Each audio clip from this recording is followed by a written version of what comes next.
Hello, on se retrouve pour parler d'une certaine question. Est-ce que tu as envie de vendre, promouvoir des produits en ligne? Est-ce que tu as envie de monétiser tes réseaux sociaux? C'est-à-dire gagner de l'argent en partageant sur les réseaux sociaux. Je sais qu'il y a plein de personnes et de plus en plus aujourd'hui qui cherchent à travailler avec les réseaux sociaux ou qui cherchent à vendre un produit. Le commerce, ça a toujours fonctionné, ça fonctionnera toujours. Les réseaux sociaux, c'est en plein boom. Bref, donc peut-être que tu te poses des questions sur quoi vendre, comment, quel business, comment je peux rentabiliser mes réseaux sociaux, etc. Ça fait 11 ans que je suis entrepreneur. J'ai créé ma première société à mes 18 ans. Je fêterai mes 10 ans en 2024 de business dans justement la vente de produits dans le commerce. J'ai créé ma société en choisissant un fournisseur. Donc c'est pour ça que je vais pouvoir te renseigner, partager un peu mon parcours. J'ai choisi un fournisseur pour pouvoir vendre. En fait, dans ma première société à 18 ans, c'est moi qui crée mon produit. C'était des vêtements. C'est moi qui les créé pour les vendre. À part que je me suis dit, ok, ça va pas le faire parce que c'est énormément de temps de travail et on peut pas être partout. Donc après, j'ai cherché un produit qui existait déjà à vendre. C'est vrai que moi, le commerce, j'aime ça. Mais j'avais envie de recommander quelque chose, bien sûr, un produit que j'aimais, dans lequel j'avais confiance, mais qui répondait à pas mal de critères pour que ça soit pérenne sur le long terme, avoir un business qui marche, parce qu'il faut regarder pas que aujourd'hui, mais sur le long terme. Et je vais avoir 10 ans de business, donc tu te doutes bien que du coup, c'est quelque chose qui marche bien. Et j'ai aussi écrit du coup un livre, Entrepreneur Né, où je partage justement tout ça, vraiment dans les détails. Si ça t'intéresse, il est dispo sur Amazon ou sur ma boutique en ligne, carlacarlita.com, parce que là, je ne vais pas rentrer dans tous les détails de mon expérience, des clés, de qu'est-ce qu'il faut faire pour que ça marche, etc. Juste, ce qu'il faut savoir, c'est que tu as différentes manières pour pouvoir vendre un produit. Tu peux être influenceur si tu as envie, tu peux créer du contenu, etc. Mais tu peux aussi vendre pour toi. Au lieu de vendre pour des marques, tu vends et toutes les ventes te rapportent de l'argent à toi. Chose qui est super intéressante. Par contre, tu te dis, ok, soit je passe par un fournisseur, donc il faut que j'achète du stock et il faut que je crée ma boutique en ligne, etc. Que je gère ça soit moi qui fasse les envois, enfin c'est beaucoup de logistique. Et puis il faut avoir de l'argent d'avance, de la trésorerie, peut-être tu auras du stock sur les bras, ok.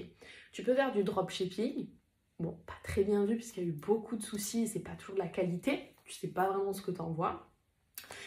Mais tu peux aussi faire tout ce qui est marketing d'affiliation, marketing relationnel, social selling, je sais pas si tu as entendu déjà parler de ça, vente directe, etc. C'est quoi? Alors, regarde bien que la société que tu veux choisir comme fournisseur fasse bien de la partie de la Fédération de la vente directe française. Tu vas sur le site FVD, ça c'est hyper important pour que ça soit légal, carré, etc.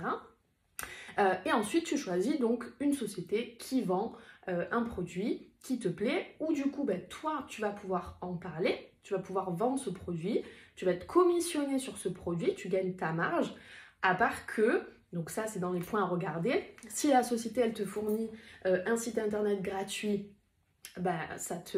les gens vont acheter sur ton site, toi ça t'a rien coûté, ils reçoivent chez eux, t'as rien à faire. Vraiment c'est un aspect qui est super important à regarder, le fait que ça t'enlève toute cette logistique de livraison, d'envoi, etc.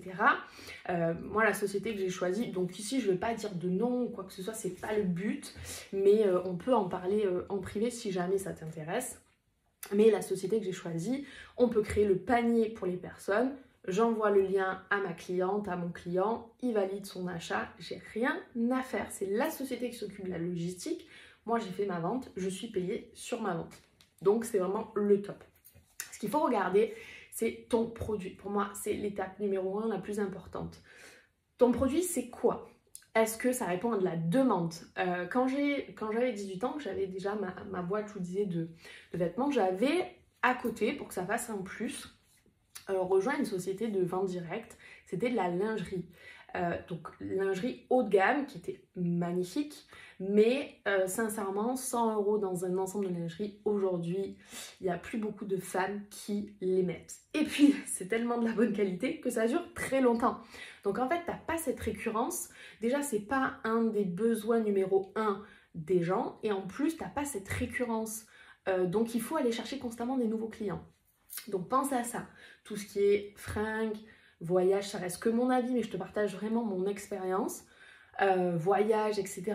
Bon, donc moi je me suis dirigée vers, déjà je te l'ai dit, un produit que j'adorais, qui avait changé ma peau, donc en qui j'avais confiance.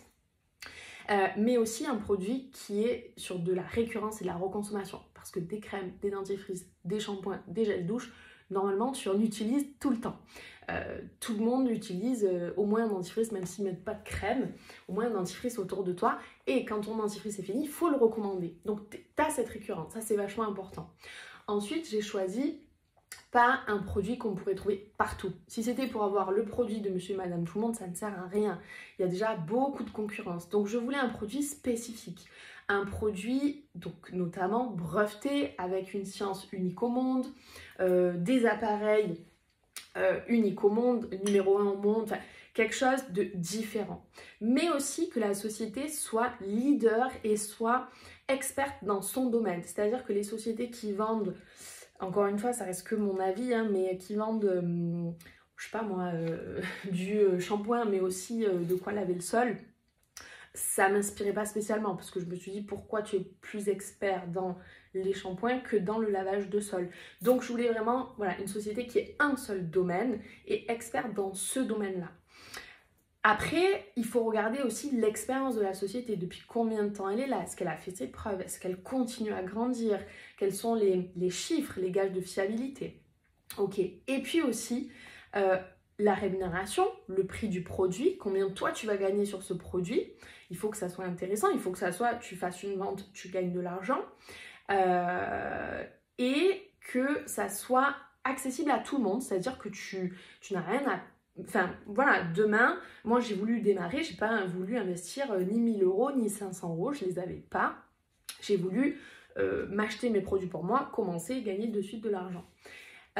Et il faut aussi quand même regarder un petit peu le prix de ton produit. Parce que si tu vends que des produits à 10 ou 20 euros, ben en fait, même si tu gagnes une super marge de 50%, si tu gagnes que 10 euros, il va falloir en vendre beaucoup, beaucoup, beaucoup, beaucoup pour gagner sa vie. Alors que quand tu as tout prix, tu as des crèmes qui vont être 30, 40, 50 euros, mais tu as aussi des technologies, des appareils de soins qui vont concerner d'autres personnes où tu peux gagner, qui sont à plusieurs centaines d'euros, forcément tu vas pouvoir gagner aussi plus vite. Donc des fois, des personnes vont devoir vendre, je sais pas, des centaines de produits, alors que toi tu vas vendre un appareil, tu vas pouvoir gagner la même chose. Voilà, donc il y a aussi tout ça à prendre en compte. Je vais pas peut-être faire la liste de tout sur cette vidéo, mais déjà je t'ai donné pas mal de points à regarder, et puis il faut surtout que tu aimes le produit. Il faut que le produit te parle. Au-delà, comme j'ai dit, de la confiance, de la qualité du produit, il faut que ça soit quelque chose qui te plaise, que tu vas avoir envie d'en parler et de pouvoir le conseiller, en faire bénéficier aux autres, parce que ça part de là. C'est pas vendre pour vendre, c'est vraiment pouvoir partager quelque chose qui toi-même aura répondu à une problématique. Et là, tu auras envie d'en parler à la terre entière et tu te sentiras en mesure de le faire parce que toi-même, ça aura répondu à une de tes problématiques. J'espère que ça t'éclaire un petit peu sur ton choix, peut-être pour potentiellement gagner de l'argent via tes réseaux sociaux ou vendre un produit. N'hésite pas si tu as des questions à me les mettre en commentaire, comme ça pourra me permettre de continuer à creuser ce sujet-là et d'y répondre avec plaisir. À bientôt!